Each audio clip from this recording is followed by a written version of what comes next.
All right, if your name is Sean Strickland, you are a very happy man today. Why is that? Well, of course, he rolled the dice. He wanted to wait on the sidelines. He said, I've beaten Paulo Costa. I am the next champion in waiting. The title shot is mine. I deserve it, and I refuse to fight anybody else. That is a risky game to play. But I got robbed there, dude. We all know I got robbed. At least Dricus doesn't back up. So I'm going to sit my fucking ass in the gym, and I'm going to be a team player, and I'm going to fucking wait. We have seen many other fighters try to take this path and it not work out, only to wait on the sidelines, living in a life of regret. Hey, those are cool tats, man. Oh, for real. Thank you, bro. You see the Cobra? Hey, what is this one? Oh, this? Uh-huh. That's my credo. No regrets. Mm-hmm. You have no regrets? Dad? No. Like not even a single letter? No way. Not me. Well, I love him. I think he's great. Okay. I think he's a real winner, Casey. If I were you, I wouldn't use protection. But for Sean Strickland, it all paid off. We know Sean Strickland chipped away for many years in the UFC. Finally got his title fight against Israel Adesanya.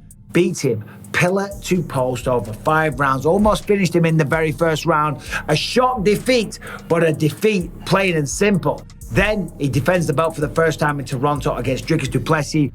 Close fight. Back and forth over 5 rounds, but Dricus du Plessis was named the victor, and Sean Strickland's championship run came to an end on his very first defense, although a lot of people at the time felt that Strickland was robbed. I had it 2-2 going into the last round, and I thought Strickland won the last round. Strickland felt like that. Dricus was pissed off. Dricus said, Sean, why don't you cry about it? Again, a little throwback to his appearance on the Theo Von podcast.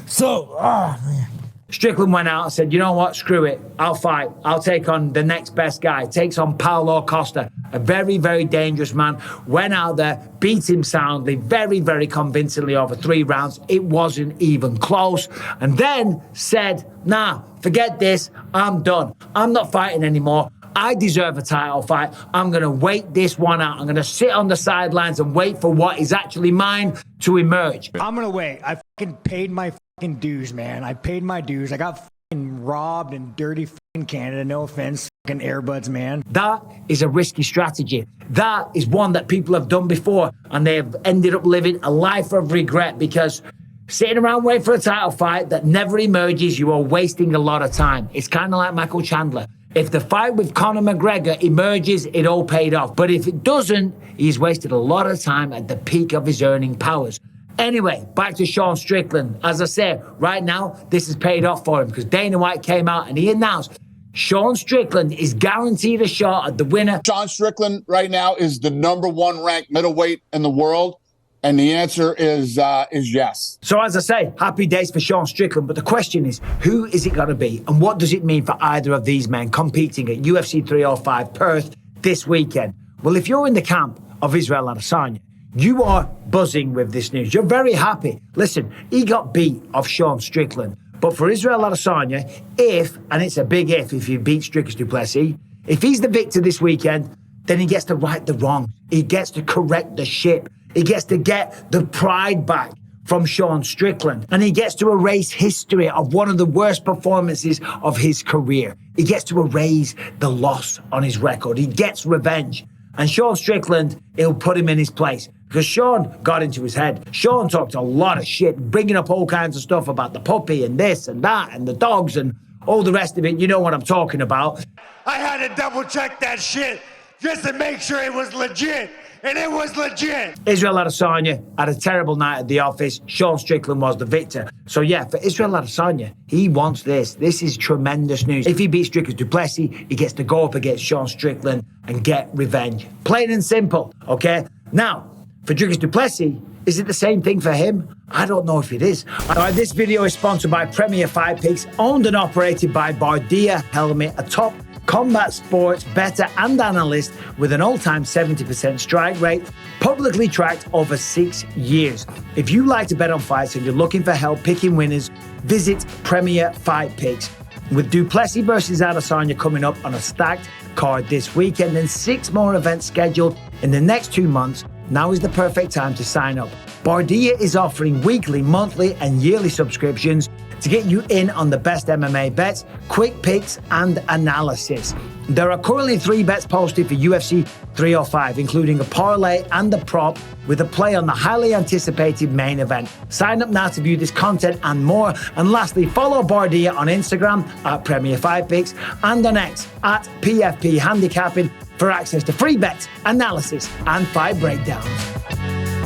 I don't know if he's necessarily excited to go up against Sean Strickland again. Why? Well, it's one of the only times he's been to a decision in his entire career, and it was a really close fight. One judge had him winning. If Dricus, in his first defense, beats Israel Adesanya, that's a big win. It really is. And then he's going to go back to the drawing board where he was the challenger and take on Sean Strickland again. That was 5 rounds. It was a really tough fight. It was very close. I had Dricus winning, but if it went the other way, I wouldn't have been bothered. It wouldn't have been a robbery. It was a very closely contested matchup, and Dricus knows this. So Dricus in his mind is probably like, man, geez, I got to go up against Sean Strickland again. That is not an easy night for anybody. You never want to go and revisit the fights where it was tough, where it was hard, where you had to really dig deep and work. And that's what he had to do. And that's what made it such a great fight. And maybe that's why Sean Strickland's getting another shot as well, because the man shows up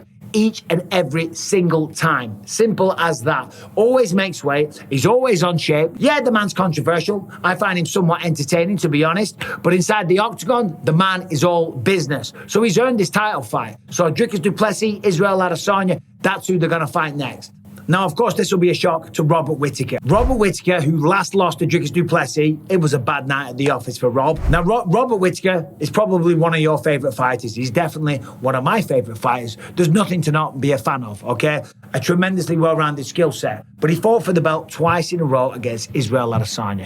If Izzy wins, do we want to see that a third time? Me personally, yes. But the masses, the people that buy the pay-per-views, maybe not. It might be a tough sell. However, Rob's been plugging away. He also beat Paulo Costa. He then beat Ikram Alaskarov, took him on a few days' notice and wiped the floor. And now he goes up against Khamzat Chimaev, UFC 308 in Abu Dhabi. You know, I asked for the fight. I didn't. It wasn't Really? offered to me. I asked for the straight after the last fight. I was like, I saw that there was an Abu Dhabi card in October. Timeline fits perfectly, and I was like, I'll fight Chimaev again. Let's do it again. Just make sure he turns up. I look forward to a hard fight. The winner of that fight was talked about as maybe getting the title fight next. Rob, I just went through the difficulties for him that maybe the people don't want to see because Dricus beat him quite convincingly, and Izzy has already beat him twice. Khamzat Chimaev, of course, would be a viable contender. If he was to defeat Robert Whittaker, that'd be the biggest win of his career. He's also beaten Gilbert Burns, Kamaru Usman, and the man's undefeated. However, the problem is that Khamzat Chimaev doesn't compete very often, whether it's him getting sick,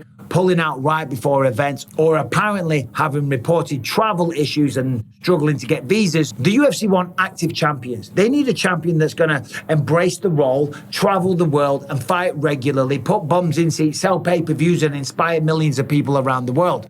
Khamzat Chimaev might just do that, but he doesn't fight too often so far throughout history. He just doesn't. So that's always going to go against you. But regardless, right now, whoever wins this weekend, their very first title defense in their next run will be against Sean Strickland. But of course, this puts a lot of pressure on the back of Sean Strickland because if he loses to Dricus du Plessis, if it is Dricus that wins, if he loses, that's 2-0. You're never going to sniff another shot at Dricus ever again. If Dricus goes on to become a long-time champion, cleans out a division, he's already beaten Sean twice. So therefore, no one's going to pay to see that again. It's like I said before about Rob versus Izzy. A third fight, when you lose the first two, it's always a tough sell. Against Israel Adesanya, listen, it's hard to do it better than what he did the first time. The first time, it was a domination, but he didn't get the finish. The only way he could improve on that performance would be if he was to finish the fight, okay?